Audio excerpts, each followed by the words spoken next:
The Pentagon, two top leaders traveled to Puerto Rico amid rising tensions with Venezuela and its leader, Nicolas Maduro. The U.S. territory serves as a transit point for the arrival of equipment and personnel as the Trump administration continues to deploy assets to combat the cartels. The Trump administration considers Maduro a cartel leader.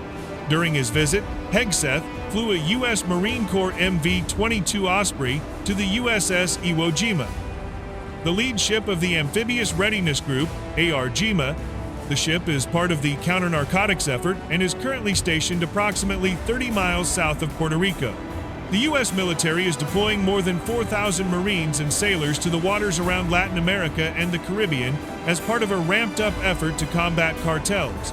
Two U.S. defense officials told CNN a dramatic show of force that will give the president a broad range of military options should he want to target drug cartels.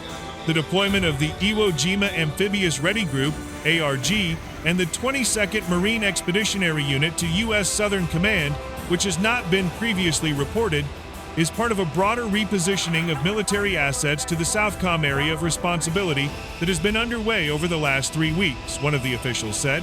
A nuclear-powered attack submarine, additional P-8 Poseidon reconnaissance aircraft, several destroyers and a guided missile cruiser are also being allocated to U.S. Southern Command as part of the mission, the official said.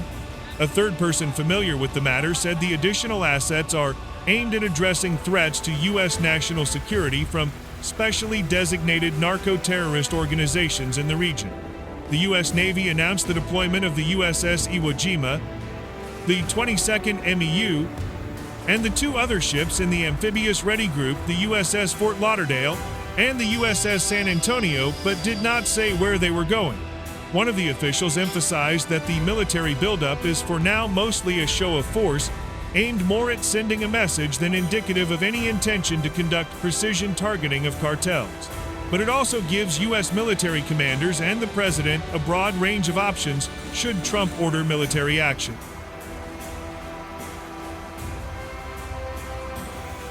The MEU, for example, also features an aviation combat element. The deployment of the Marine Expeditionary Unit, however, has raised concerns among some defense officials who worry that the Marines are not trained to conduct drug interdictions and counter drug trafficking.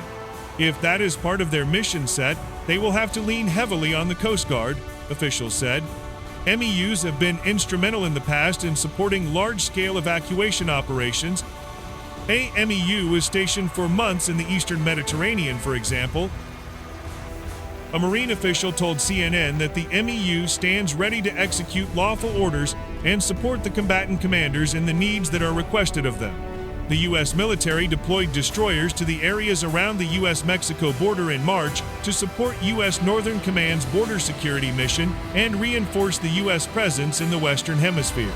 The additional assets being moved now, however, will fall under U.S. Southern Command and are set to support SOUTHCOM for at least the next several months.